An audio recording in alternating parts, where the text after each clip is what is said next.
Aliansi Dayak Kalimantan Bersatu Kalimantan Selatan meminta aparat kepolisian dan Dewan Adat Dayak di seluruh Kalimantan, khususnya Kalimantan Timur, untuk segera menuntaskan permasalahan video Edi Mulyadi yang di dalamnya menghina orang Kalimantan dengan kata-kata kada pantas. Wan meminta pada Edi Mulyadi untuk datang menemui warga Kalimantan. Aliansi Dayak Kalimantan Bersatu Kalimantan Selatan meminta aparat kepolisian dan Dewan Adat Dayak di seluruh Kalimantan, khususnya Kalimantan Timur, untuk segera menuntaskan permasalahan video Edi Mulyadi, seorang politisi yang berbicara kada rasional dan rasis, yang di dalamnya menghina orang Kalimantan dengan kata-kata kada pantas, berdurasi kurang lebih 37 detik tersebut. Seluruh aliansi suku Dayak yang ada di Kalimantan pun meminta pada Edi Mulyadi untuk datang dan menemui warga Kalimantan. Demikian diperintahkan Ketua Umum Aliansi Dayak Kalimantan Bersatu Kalimantan Selatan Robi M. Ngaki usai deklarasi Wetakuni Prima TV besukan Selasa 25 Januari 2022.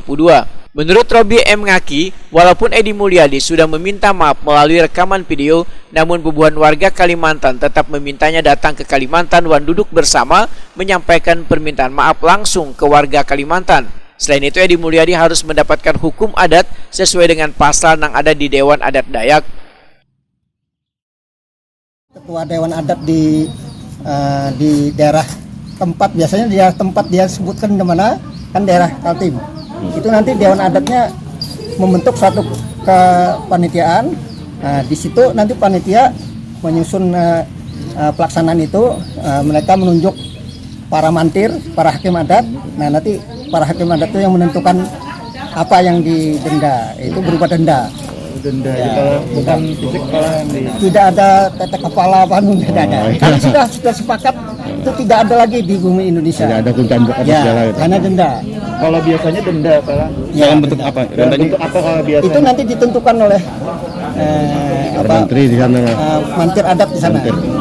Pak, ada diberi waktu loh Pak Edi itu nanti tenggat waktu. Waktunya itu berapa waktu diberikan oleh nanti sampean nanti panitia nanti yang menentukan. Tapi minta secepatnya Pak. Ya. Robi M. Ngaki berharap permasalahan ini bisa terselesaikan secepatnya.